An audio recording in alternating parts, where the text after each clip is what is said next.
السلام عليكم، ازيكم عاملين ايه؟ يا رب تكونوا كويسين. النهارده بقى هنعمل مع بعض وصفه جامده جدا جدا جدا هتعجبكم وتعجب اولادكم. تمام، بس قبل اي حاجه اللهم صل وسلم وزد وبارك على سيدنا محمد وعلى اله وصحبه اجمعين.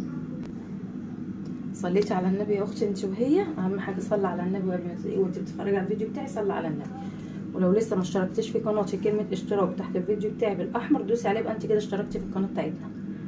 واعملي لايكات بقى وشير كتير، شيري الفيديو على قد ما تقدري، ولايكات كتير كتير عشان خاطر الفيديو بتاعي يترفع.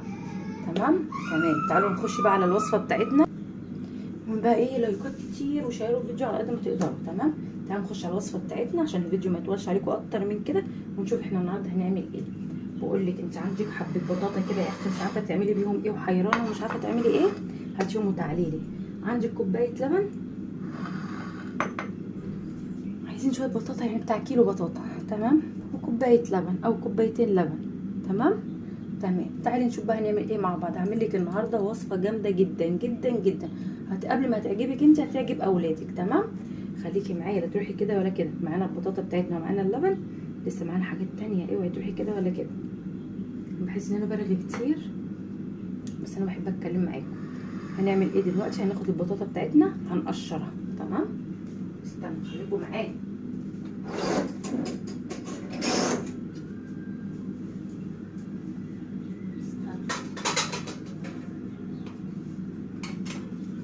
نسمي الله ونقشر البطاطا بتاعتنا.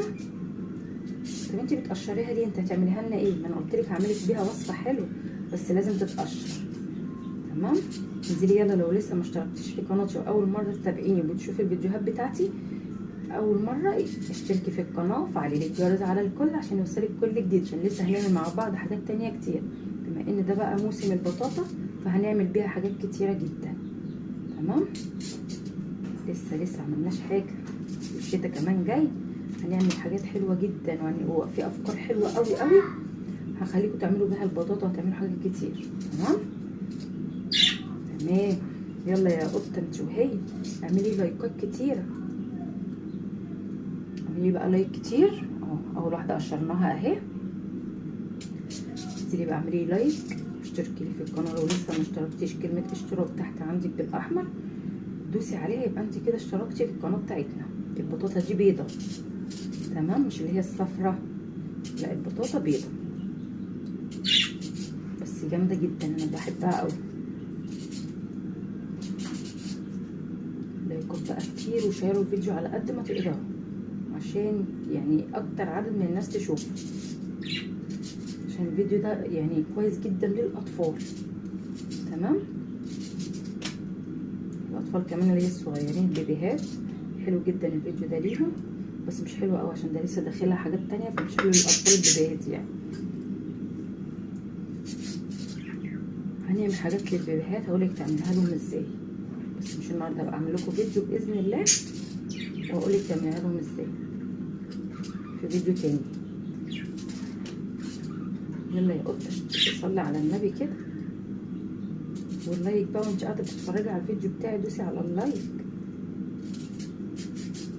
اللايك ده بيرفع لي الفيديو. تمام، انت ما هتعملي لي لايك ناس كتير هتشوف الفيديو بتاعي. هقشر دلوقتي البطاطا اهو زي ما انتم شايفين. بصوا هقشر ديت وبعد كده هوريكم ايه، هقشر الكميه بتاعتي كلها وارجع لك تاني. بصوا قشرتها ازاي، هقشر بقى بقيتهم وارجع لكم تاني نشوف هنعمل ايه تاني مع بعض. يبقى عندنا ايه، البطاطا خلاص قشرناها اهي زي ما قلت لكم، وجبنا الحليب عشان اقول لكم احنا هناخد قد ايه منه. يعني ممكن ناخد كوبايه او كوبايتين، احنا معانا الحليب اهوت او اللبن. تمام، هنعمل ايه دلوقتي؟ وقشرنا البطاطا بتاعتنا زي ما انتم شايفين كده. هنجيب بقى الطاجن بتاعنا. طاجن وانت هتعملها لنا في طاجن؟ هعملها لك في طاجن. تعالي بس نسمي الله. ادينا جبنا الطاجن اهو، نوسع بس دي كده. ناخد البطاطا بتاعتنا، هنشيل بس الحتت اللي هي مش كويسه دي شكلها مش حلو ديت هنشيلها. بسم الله اهي، هنقطعها بسم الله ترنشات كده شرايح اهي. هي مالي يا اختي البطاطا دي بيضه ليه كده؟ هقول لك ليه، لان هي ديت مش اللي هي الايه، مش اللي هي الصفرا، لا دي البيضه. تمام، دي بطاطا بيضه، عشان ما حدش يطلع لك كده هي مال البطاطا شكلها عامل ليه كده، يا دي مش بطاطا، هي بتضحك علينا تقول لنا بطاطا. لا دي بطاطا يا جماعه، بس البطاطا البيضه مش البطاطا اللي هي الصفرا. نقطع كلها كده ونحطها في الطاجن، وهقول لك هتعملي ايه. طب ما خلاص، ما احنا كده عرفنا الوصفه اللي انت بتعمليها، هتعمليها لنا في الطاجن. طب ما تستني، خليكي معايا هنشوف هنعملها ازاي. هي بطريقه باذن الله هتعجبك ومغذيه جدا جدا للاطفال. طبعا مش الاطفال اللي هم لسه يعني ما كملوش سنه والكلام ده كله، عشان لسه هضيف عليها حاجات تانية، فهضيف الحاجه التانية هتبقى تقيله على الاطفال اللي هي ايه سنه.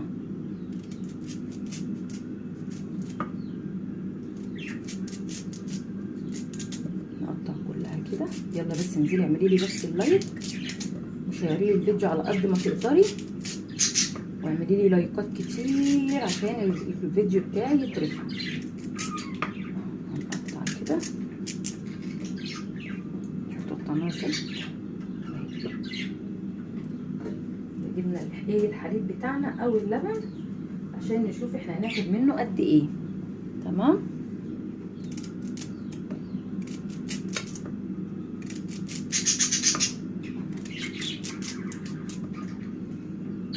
يلا انت ساكته ليه؟ دوسي على اللايك يا اللي بتتفرجي عليا، دوسي على اللايك وفرحي اختي.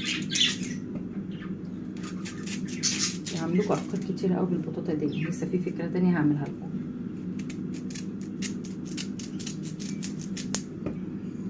الصوت رخم معلش، بس انا قلت اعملها معاكم.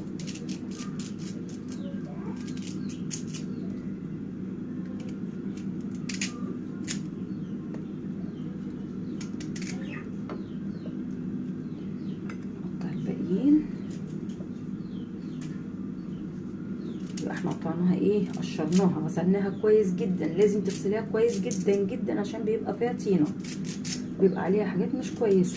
لازم تغسليها كويس قوي، تنقعيها شويه وبعد كده تغسليها، وتفضلي كده تجيبي مثلا فرشه، تجيبي الليفه بتاعت المواعين ديت، الاسبونشه بتاعت المواعين بس تكون نظيفه، تعمليها الايه مثلا تغسلي بيها البطاطا. تمام، عشان خاطر بيبقى عليها الطينه ديت.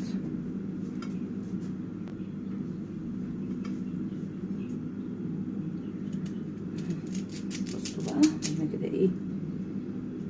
طب ده كده كتير على الطاجن؟ لا مش كتير على الطاجن، هي لما هتستوي هتبقى مش كتيره خالص على الطاجن. دول حبه صغيرين، يبقى احنا خدنا كيلو من البطاطا.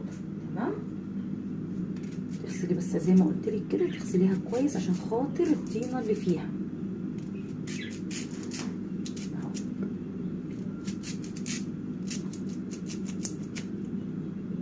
انت بتجيبيها الاول بتنقعيها وبعدين تغسليها كويس وبعدين تشتغلي بيها بقى. تشوفي اذا كنت هتشويها، هتسلقيها، هتعمليها في الطاجن زي ما انا بوريكي كده. برضك ايه حسب ذوقك وحسب ما انت عايزه. يبقى كده تمام. نشيل بس الطبق بتاعنا الفاضي ده. بصوا قبل الحليب او اللبن احنا هنعمل حاجه دلوقتي. ثواني بس خليكم معايا. جبنا معانا ايه بقى يا اختي بقى انت وهي؟ جبنا معانا السكر. بسم الله، هنرش عليها كده معلقتين سكر ولا 3 اهو، حسب بقى ما انت بتحبي الحاجه مسكره. انا بصراحه هزود سكر شويه عشان عندي الولاد بيحبوا الحاجه تبقى مسكره. يبقى احنا كده حطينا 5 معالق سكر اهو، حسب او 6 حسب ما انتوا بتحبوا الحاجه تبقى مسكره. تمام. هنعمل ايه؟ هناخد كوبايه الحليب اللي احنا قلنا عليها اهي، اخدنا كوبايه. بسم الله، هننزل عليها بيها كده. هنعمل ايه تاني؟ خلصتي؟ لا ما خلصتش لسه، خليكي بس معايا. هنشغل البوتاجاز بتاعنا وهناخد الطاجن بتاعنا نسمي الله ونحطه على البوتاجاز. بسم الله الرحمن الرحيم. نوطي بس النار على الطاجن عشان طبعا اللبن ساقع، عشان ايه ما يسخنش بسرعه كده يروح ايه عامل فينا حركه مش كويسه. عشان تبقي برضك واخده بالك من البايركس ده عشان ده صعب.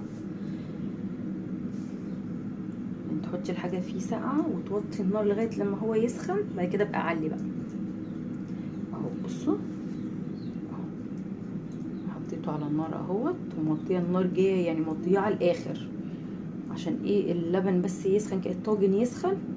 بعد كده نشوف هنعمل ايه تاني. هنسيبه يغلي بقى مع بعضه، نسيبه يستوي ونرجع نشوف هنعمل ايه تاني مع بعض. نرجع تاني كده للحليب بتاعنا. طبعا احنا خدنا كوبايه واحده بس دلوقتي، انما لسه الحاجات التانية وفي اضافات تانية كتير. طب ما هي سهله، ما احنا عارفينها.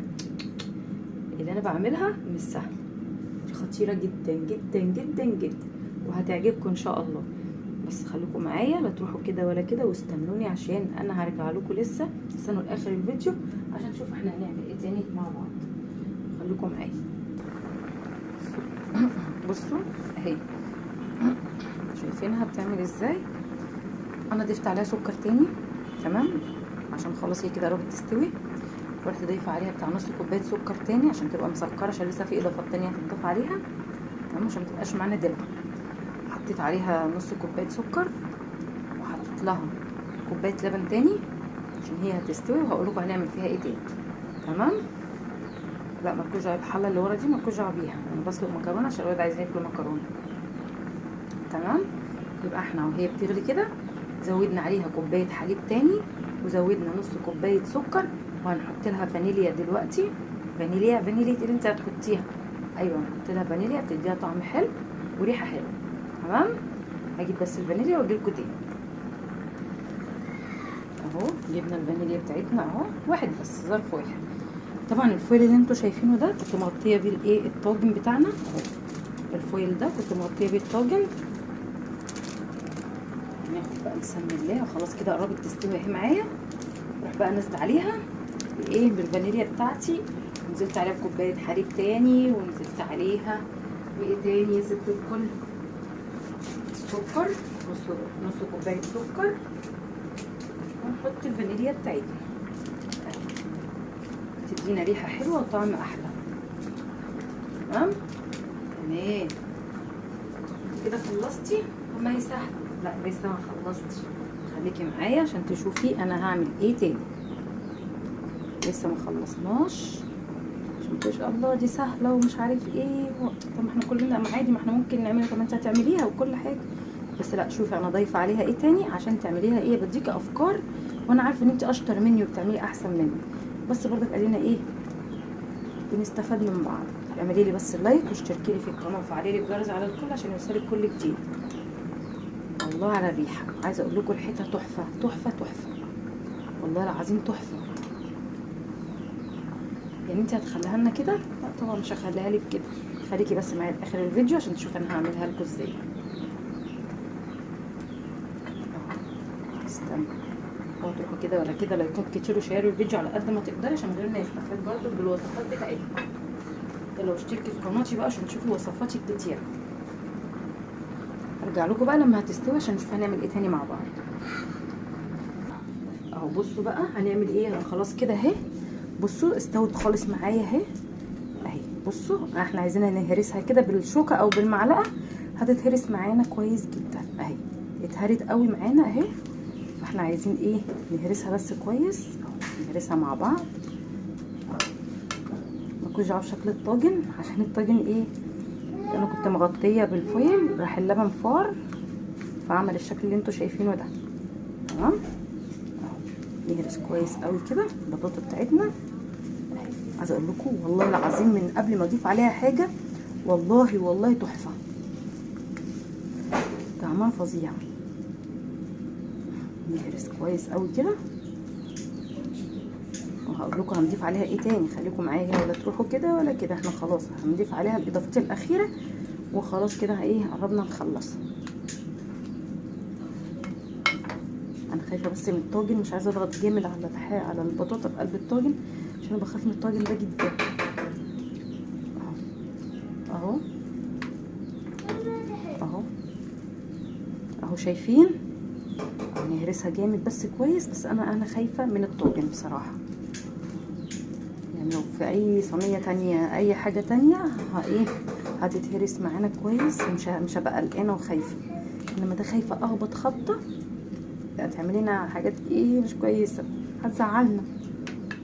بس نجيب بقى ايه اول حاجه، بسم الله، مكعبين زبده زي ما انتم شايفين كده اهو، شايفينه؟ اخدنا واحد اهو وواحد اهو. طبعا هي سخنه فهيسيحوا بسرعه معانا اهو، هنضغطهم بس كده عشان في السخونيه دي هيسيحوا ايه بسرعه. طب ما هي سهله هي حاجه، لا والله مش سهله. استني بس عشان لسه في حاجه تانية هضيفها، هجيب الحاجه اللي انا هضيفها عليها وهجيبها. يبقى احنا ضفنا في الاول اللبن ايه كوبايتين، تمام. ورجعنا دلوقتي حطينا ايه مكعبين الزبده اهم، بسيحهم. عشان انا بخاف من الطاجن ده قوي. طب يا ستي ما تعمليش فيه ادام انت خايفه منه. لا ما انا بحب اعمل فيه بصراحه، مش عارفه، بحب اعمل في الطاجن ده حاجات فما اعرفش، بحب اعمل فيه حاجات وبخاف منه في نفس الوقت. يبقى احنا واخدين كوبايتين لبن، تمام. احنا عايزين ايه، ايوه قلبناها كلها اهو بالزبده.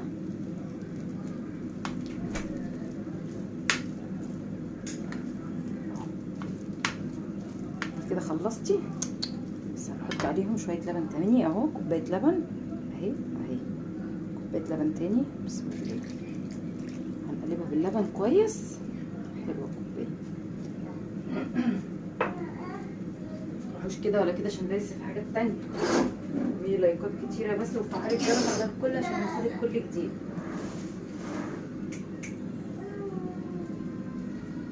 اهو. بسم الله، اللبن ده كله مش هيبان دلوقتي قدامك، انت شايفه كتير كتير. خلاص اهي شربته، شايفين؟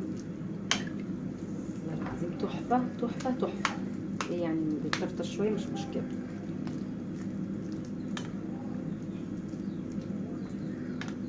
بعد ما هنقلب ونضيف الاضافات بتاعتنا والكلام ده كله، هنعمل حاجه تانية. هنمسك بقى منديل وننضف الطاجن بتاعنا، مع ان دي انا هخاف اجي جنبها بميه ولا اي حاجه دلوقتي عشان الميه ساقعه، فمش هينفع اجي جنبها باي حاجه ساقعه.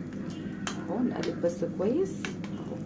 ادي اللبن مبقاش ليه اثر معانا اهو، تمام. نجيب بقى المكونين التانيين. ايه هي؟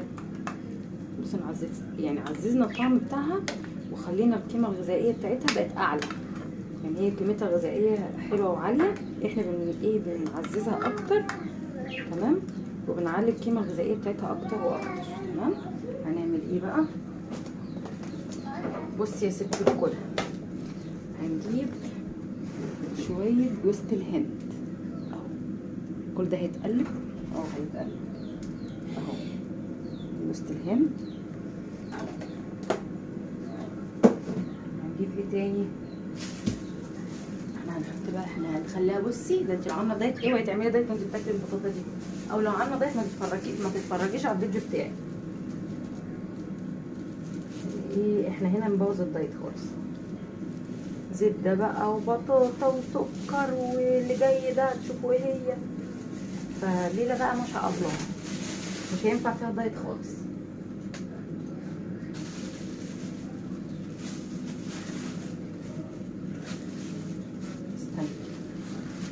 استنوا يتركوا كده ولا كده. شايفين دي خطيره، دي خطيره. اوعي تقولي لي دايت بقى، دي معلقه قشطه، القشطه اللي بتاعت وش اللبن، تمام. احنا هنحط معلقه واحده بس عشان احنا حاطين زبده عشان ما تبقاش ايه تقيله. عشان كده كنت بقول لك ان هي هتبقى تقيله على الاطفال الصغيرين اللي هي ايه سنه ونص، هيبقى تقيله عليهم.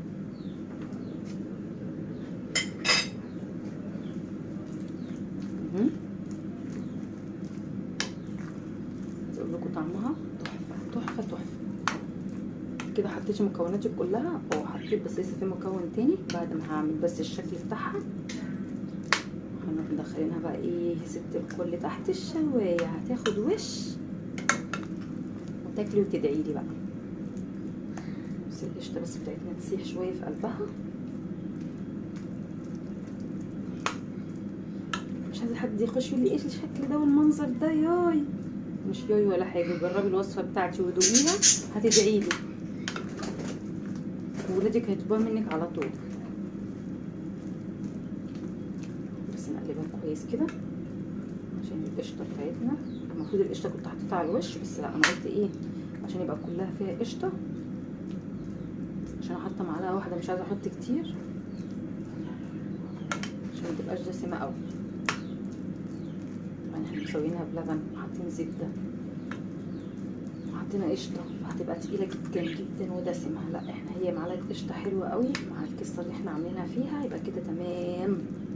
خلي بقى حته القشطه زي ما هي. هنسوي بس الطاجن بتاعنا كده اهو، هنسويه كويس جدا اهو. في ناس بتعملها كده وتحط لها البشاميل عليها، انا بس ولادي مش بيحبوها كده، ولادي بيعشقوها كده زي ما انا عاملاها، لكن بالبشاميل لا مش بيحبوها. ممكن نجربها مع بعض اهو. بصوا بقى شكلها، محدش يقول لي ياي ايه ده الشكل ده، ايه ده ياي، لا ما فيش يايات يا حبيبتي. تعالي جربيها هتدعيلي وهتعجبك اهو. سوينا بقى ايه السطح بتاعها. نخش بقى المكون الاخير ايه هو، شويه مكسرات كده على الوش، ويلا بقى دخلها تحت الايه، تحت الشوايه وادعيلي.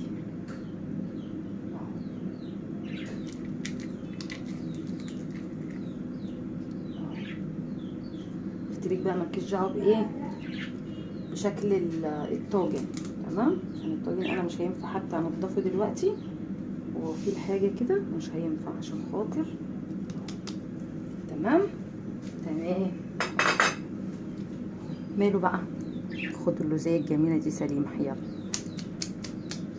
نحطه بقى ايه تحت الشويه، بس هنجيب منديل وزي ما قلت لكم هننضف الحروف ديت عشان ما تتحرقش اكتر، يعني كفايه ايه في جنب اتحرق.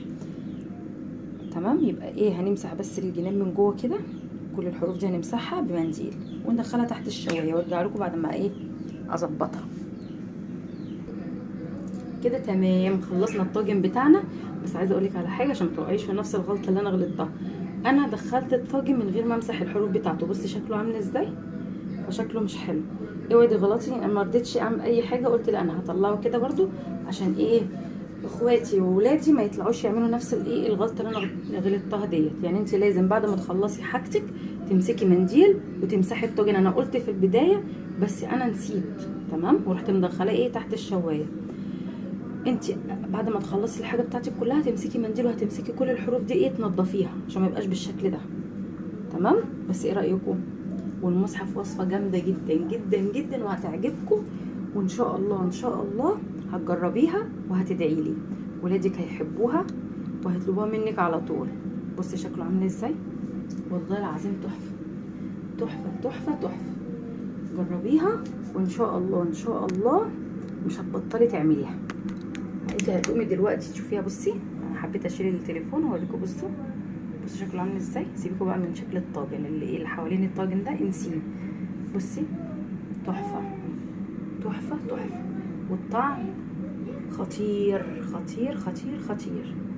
جربيه وان شاء الله هتعشقيه انت وولادك.